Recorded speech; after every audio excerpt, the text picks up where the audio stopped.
Hello everyone, this is Dashcam Owners Australia. Today we're going to be doing a dashcam review.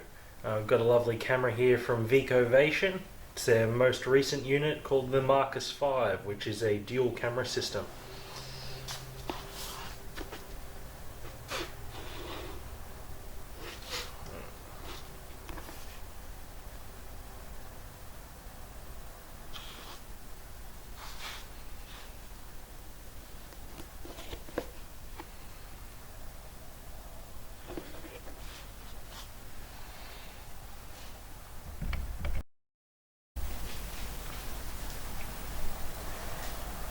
Here we have everything that's included with the base unit.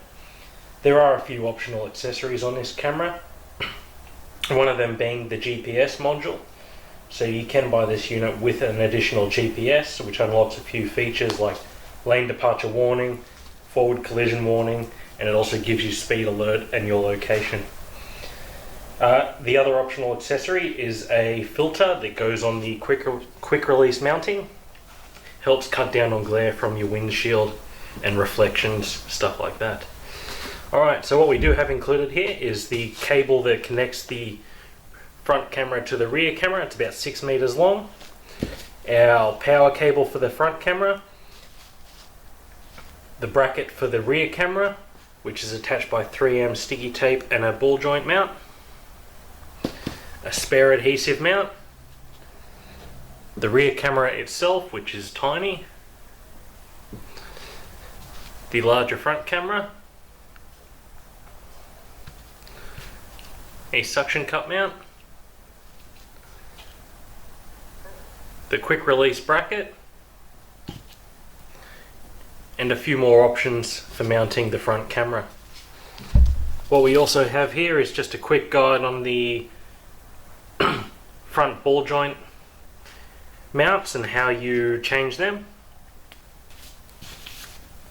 warranty statement, and of course the user guide, which is in clear English and a few more languages throughout the book, but clear readable English. Alright, we'll start by taking a look at the rear camera. Very small, very basic, not a lot you can really do here. All it has is a mini USB connector which connects it to the front camera. Apart from that,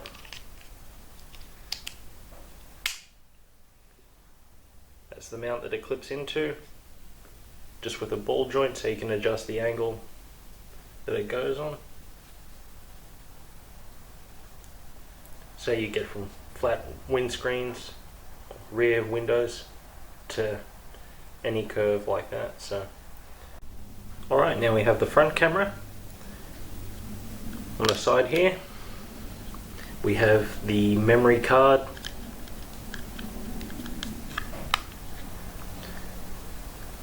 On the top, the connection for the rear camera and the power. This is for the quick release mounting bracket. That's for one of the other mounts.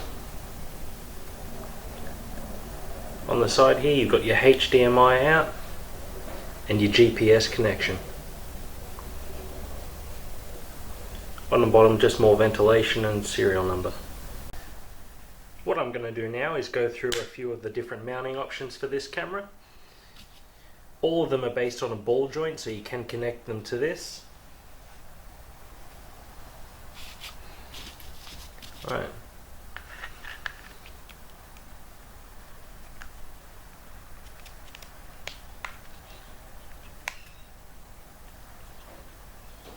So if you want to keep the camera slightly smaller, you can use this mount into the suction mount, and that's probably going to be the smallest form factor you can use for that. To release that, you just pull that lever. It's a very simple method to use these connections. You simply go like that over the ball joint, clip it in, and it will screw up and tighten. Now this quick release mount does make it quite large, but it does give you the option of adding the filter on the front.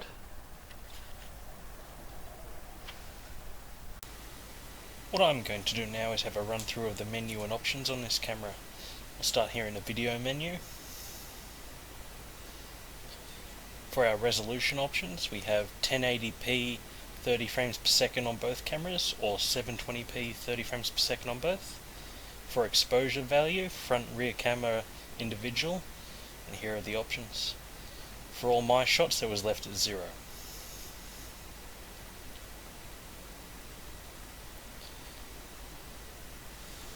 Here are some of the GPS and G sensor functions.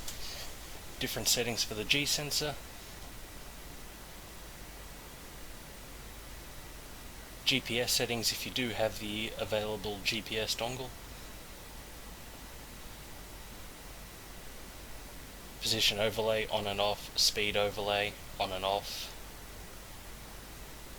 And your smart warning options, which include lane departure warning system, forward collision warning system, and your speed alerts, all adjustable with whatever speed limit you'd like them to come on at.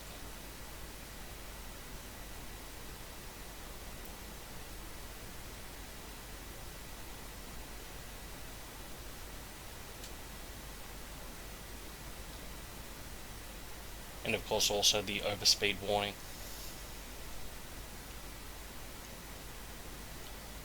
For our display options, we can set the LCD auto off. I have mine set to 1 minute, so it turns off 1 minute after I start the car. I know it's recording, but it won't annoy me as I'm driving. Brightness options, time overlay, and the Vico tag, which lets you set a registration number or name on the video. You can also set to mirror the rear camera's image. And I'll tell you now that I actually had done that for my footage. I've since changed it. Audio settings and volume control.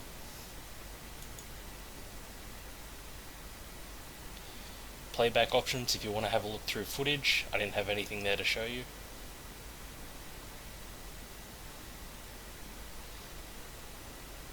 And some of the system settings.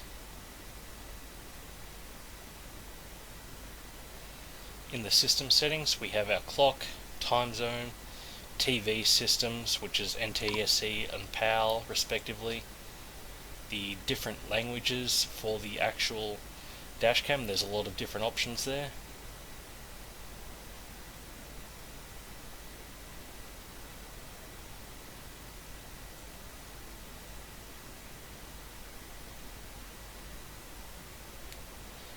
Now we also have our firmware version,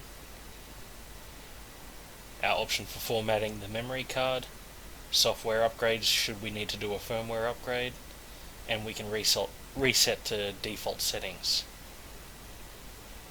And that's it from the menus. Here I have a couple shots of the camera mounted inside the car. As you can see from the front, it is quite a large unit when it's in that quick release bracket. Especially when it's in a smaller car such as this one that I'm using here. When it's in my normal four-wheel drive, it's far less imposing on the driver. Here's a view of the camera from the rear, so you can even see it from behind the car, noticeable that it's there. I'm just going to pan to the rear camera, which is far less noticeable there. That is not the proper sticky mount that I've used there, that's why it's so noticeable. It was only temporarily fitted in this car for this review. What I have for you now is a few shots from the camera taken while I was out driving. Here I am basically just crawling through a car park, but it is very crisp, clear footage in broad daylight. You can see all the license plates of the cars that are parked. You can make out detail on the signs of the shops and much more there. So just as I'm going along, keep an eye on the vehicles that are parked. You can pretty much make out every license plate as I'm going past. So the level of detail, especially in daytime, is really impressive. And here I have the rear view of that same footage. As you can see, I did have the rear camera setting to reversed, so everything is back to front. But even so, you can still see that it picks up incredibly good detail. All the license plates and signs are still readable from the rear camera, which is quite impressive considering how small it actually is. What I'm going to do now is cut to some in-car audio so you can hear what the microphone on the camera is like. Alright, so now I'll take the opportunity to give you a rundown of just what the audio on the camera is like. I'm travelling along at 80 kilometers an hour, radio is turned off, so hopefully the camera should be able to pick up my voice nice and clearly. Okay, and here we have some nighttime footage of the camera, same place, going through that same shopping mall. As you can see, it's still picking up the license plates of the cars. It's picking up the light fairly well. I'm hoping they release some updated firmware soon, since this is quite a new camera. I think the firmware will boost this night footage quite a bit, but even now it's still doing a good job. I can make out license plates, I can make out detail and signs, so it's doing its job. And here again with the rear footage, which I'd even go as far as saying probably looks a little bit better in this instance. It's not quite as dark as the front, I'm not entirely sure why, but I think it's more of a firmware thing at the moment, so fingers crossed Vico gets onto that, and they will, because they're very good with their firmware updates. Now here I am on a pitch black road, no street lights, normal headlights here at the time being. I'm about to flick on my high beam, so you'll see what that's like. So it's doing pretty good considering there is no natural light whatsoever for the camera to pick up. It's still picking up the detail relatively well. Now I'll give a few thoughts of mine on this camera. Overall I think it's a very good camera. The quality is certainly up there, as it is a premium camera to begin with. A few things I do not like about the camera: it is quite large. If you're driving a small car, it may not be the camera for you if you're worried about something that's going to stick out. In my four-wheel drive, however, it basically sits at a perfect height for me, where the buttons are just below the rear view mirror, so I can hit the emergency lock button if I need to, but other than that I can't really see the camera. Also the rear camera, I'm not too fond of how they've made the mount for that. I feel that it could have been a bit better designed. It's okay if you're mounting it flush against the window, but on my car it ideally needs to be mounted to the roof, and I just couldn't get the angle right with that rear mount. Now a few other things. As it is brand new, there will be constant firmware updates for this, so I think it'll be good once they sort of get that figured out.